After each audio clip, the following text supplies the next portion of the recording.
Hello students. आज का जो हमारा टॉपिक है वो है सप्लाई ऑफ मनी। इस वीडियो में हम जिन कंसेप्ट के ऊपर फोकस करेंगे उनमें प्रमुख हैं money, historic form of money, money supply, functions of money, constitute of money supply, RBI's measure of money supply. सबसे पहले हम देखेंगे अबाउट मनी।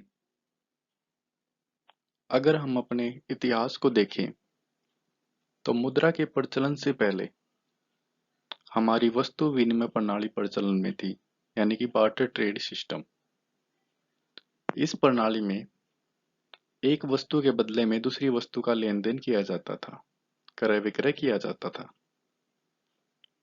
इसमें एक व्यक्ति के पास जो वस्तु ज्यादा मात्रा में थी वह व्यक्ति उस वस्तु को देके दूसरे व्यक्ति से वो वस्तु ले लेता था जिसे उसकी आवश्यकता होती है। परंतु इस प्रणाली की भी अपनी कुछ समस्याएं थी। सबसे बड़ी जो समस्या थी वो थी दोहरे संयोग की समस्या, जिसके अंतर्गत जो वस्तु उस व्यक्ति के पास है उसे उस व्यक्ति का चुनाव करना पड़ता था, उस व्यक्ति को ढूंढना पड़ता था जिसको उस वस्तु की जरूरत है जो उसके पास है, तथा दूसरे व्यक्ति के पास वो वस्तु है जिसे उसकी जरूरत होती है। अब हम देखेंगे historic form of money. Money replaced barter system in the following order. हमारा जो बार्टर सिस्टम था उसकी अपनी समस्याएं थी।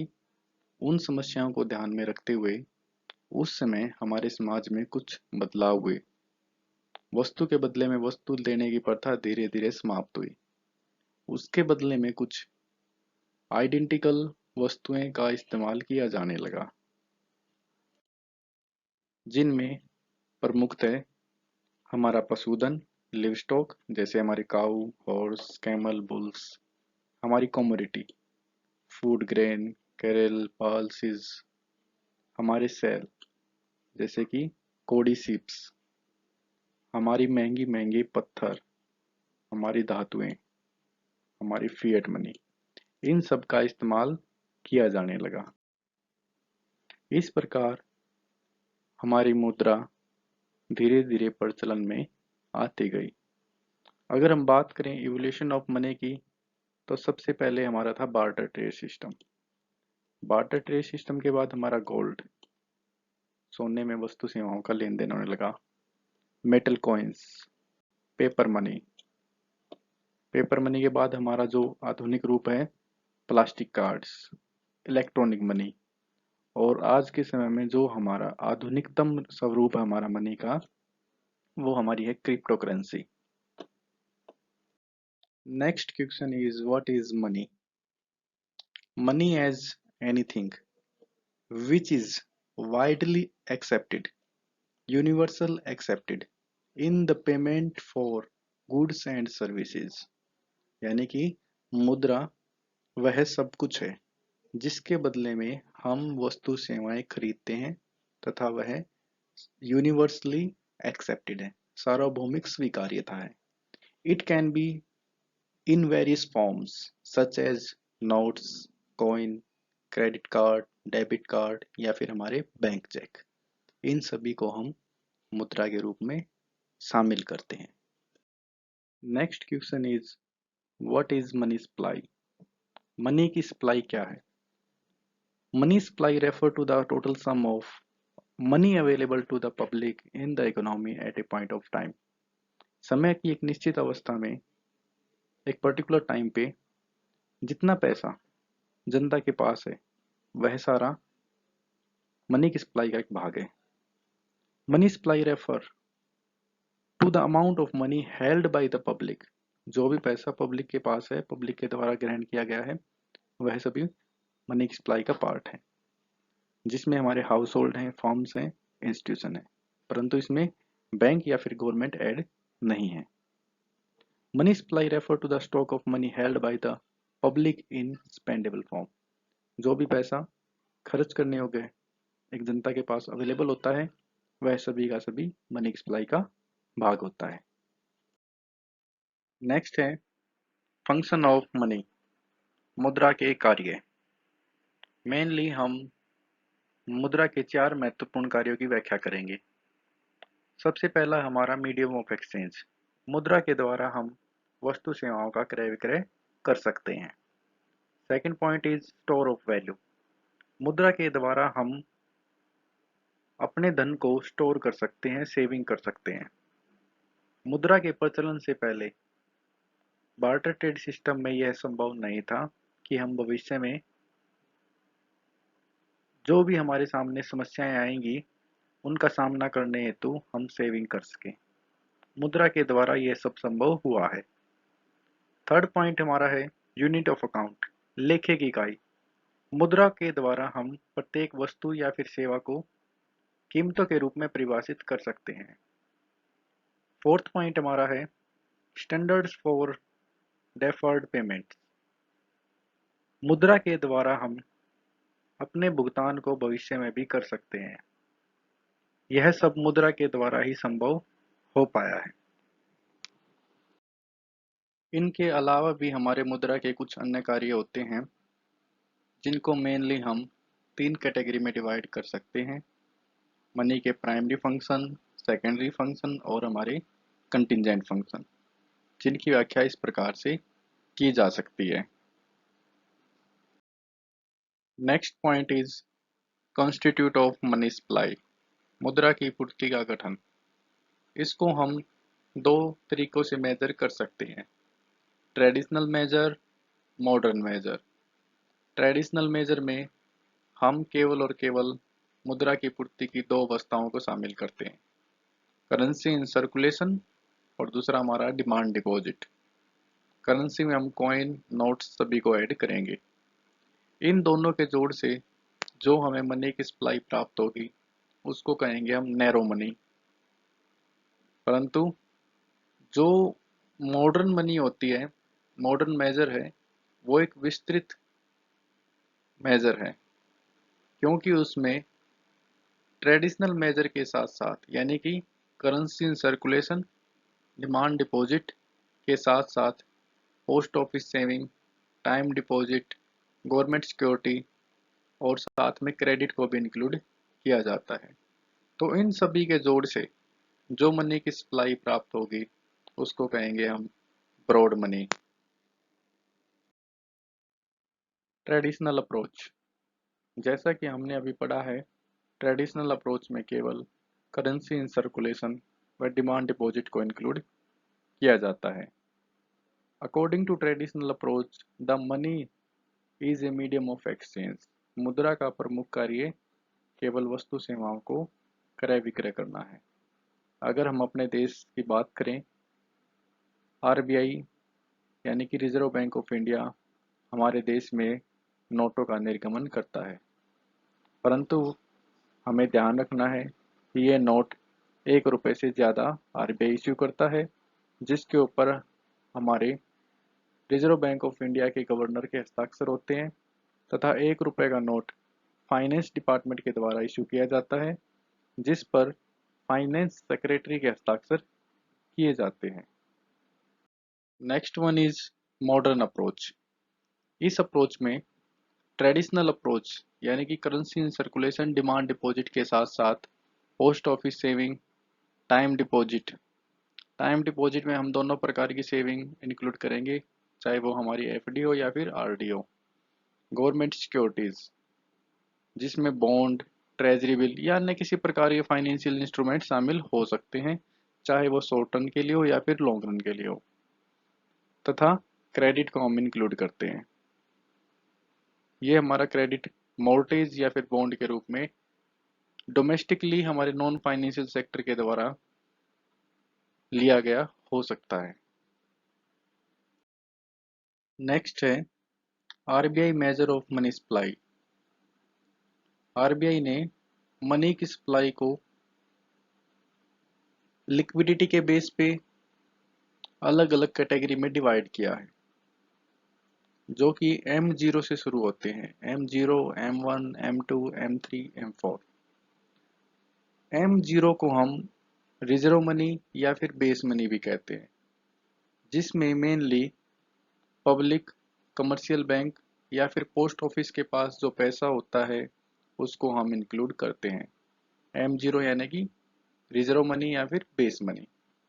M1, M1 को हम नैरो मनी कहते हैं। M1 में होता क्या है?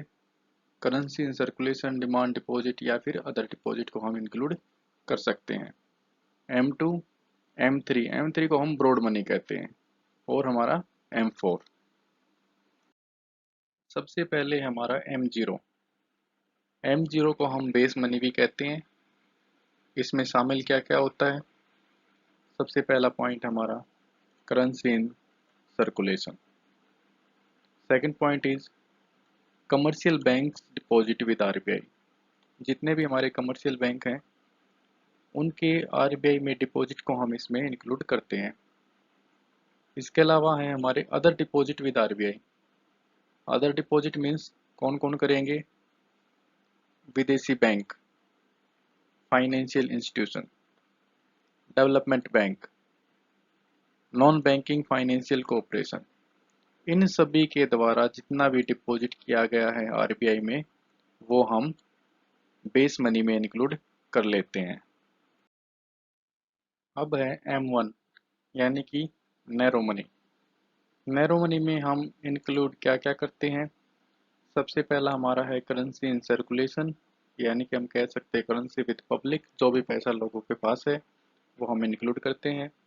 Second one is demand deposit. जो भी पैसा लोगों का बैंकों में जमा है, चाहे वो करंट अकाउंट में हो या फिर सेविंग अकाउंट में हो, वो हम इंक्लूड करेंगे। थर्ड हमारा जो भी पैसा जनता का RBI के पास जमा है वो हम इंक्लूड करते हैं। इस प्रकार M1 में हम मुद्रा के 3 कंपोनेंट को हम शामिल करते हैं: currency in circulation, demand deposit व अदर डिपॉजिट। इसके बाद है M2। M2 में हम करेंसी विद पब्लिक यानी कि currency in circulation, demand deposit, other deposit held by the public with RBI और saving deposit of post office saving banks. जितने भी हमारे पोस्ट ऑफिस सेविंग है वो हम इंक्लूड करते हैं। इस प्रकार हम M2 में currency in circulation, demand deposit, other deposit व पोस्ट ऑफिस सेविंग को इंक्लूड करते हैं। इसके बाद है हमारा M3। M3 में हम currency in circulation, demand deposit, other deposit held by the public with RBI और टाइम डिपॉजिट को इंक्लूड करते हैं।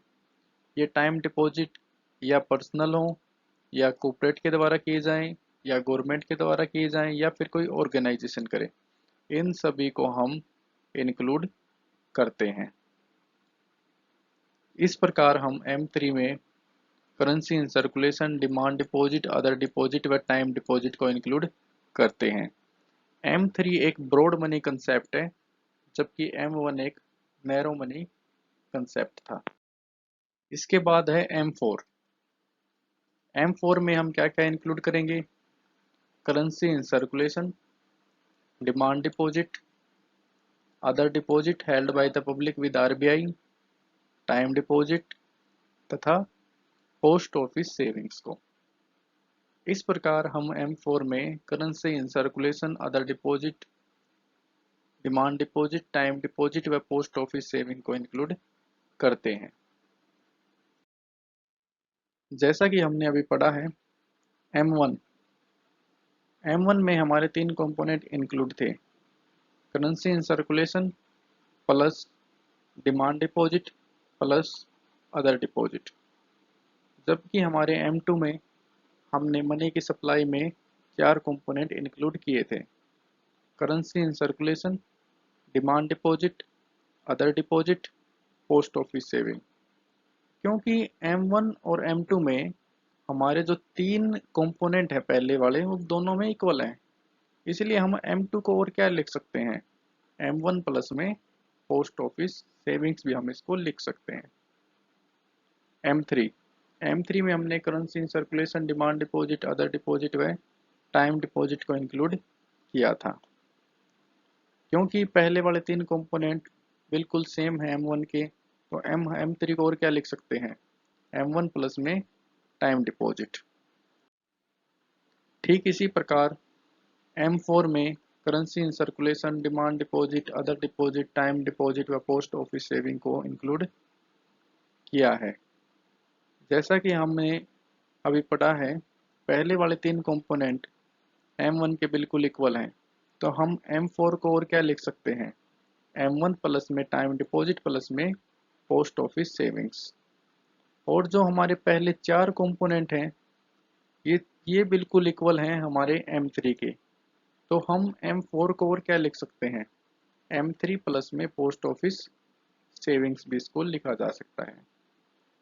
क्योंकि हम जानते हैं M1 एक नैरो मनी कंसेप्ट है और M3 एक ब्रॉड मनी कंसेप्ट है।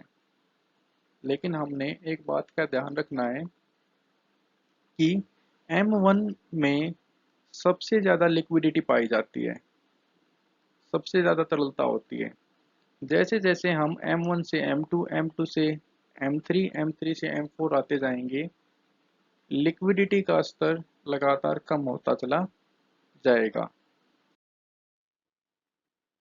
1998 में डॉक्टर वाई वी रेड्डी की अध्यक्षता में एक कमेटी गठित हुई थी, जिसने अन्य मापों का सुझाव दिया था, जैसे कि NM2, NM3 तथा कुछ तरलता माप भी इसमें इंक्लूड थे, जिसमें L1, L2, L3 प्रमुख थे। इन सभी को हम मॉनेटरी एंड लिक्विडिटी एग्रीगेट्स के नाम से पहचानते हैं, जिनका वर्णन इस प्रकार से किया जा सकता है। सबसे पहले हम इंक्लूड करते हैं न्यू मॉनेटरी एग्रीगेट्स को। पहला हमारा है NM1। NM1 में हम इंक्लूड करते हैं currency in circulation, demand deposit व अदर डिपॉजिट को। यानी कि हमारा जो NM1 है वो M1 के इक्वल होता है। और जो हमारा NM2 है उसमें हम NM1 प्लस में शॉर्ट टर्म टाइम डिपॉजिट को हम इंक्लूड कर लेते हैं।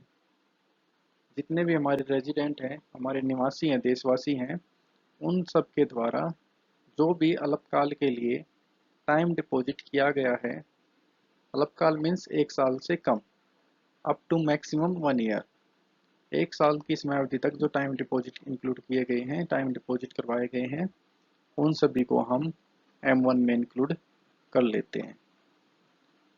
नेक्स्ट हमारा है NM3। NM3 equal to NM2 plus में long term time deposit of residents plus में कॉल या फिर term funding from financial institution, यानी कि short term funding from financial institution.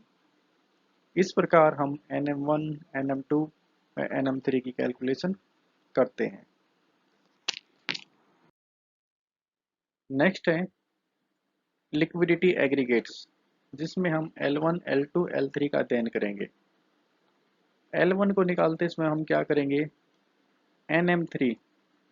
NM3 में जितनी भी हमारी पोस्ट ऑफिस सेविंग है वो हम इंक्लूड कर देंगे, बट नेशनल सेविंग सर्टिफिकेट को हम इंक्लूड नहीं करेंगे। नेशनल सेविंग सर्टिफिकेट को छोड़ के जितनी भी हमारी पोस्ट ऑफिस सेविंग है, अगर वो NM3 में हम इंक्लूड कर देते हैं तो हमारी आती है L1, liquidity aggregates L1। Next one is L2। L2 को निकालते समय हम क्या करेंगे, L1 प्लस में जितने भी हमारे टाइम डिपॉजिट हैं, जितने भी हमारे टर्म डिपॉजिट हैं, चाहे वो किसी भी इंस्टीट्यूशन के द्वारा हो या रिफाइनेंसिंग इंस्टीट्यूशन के द्वारा हो, उन सभी को हम ऐड कर लेंगे। जितना भी हमारा टर्म बोरोविंग है फाइनेंशियल इंस्टीट्यूशन के द्वारा, वो हम ऐड करेंगे।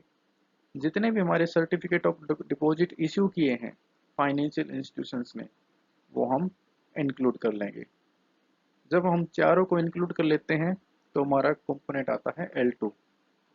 L3 को निकालते समय हम क्या करेंगे, L2 प्लस में public deposit of non banking financial corporation.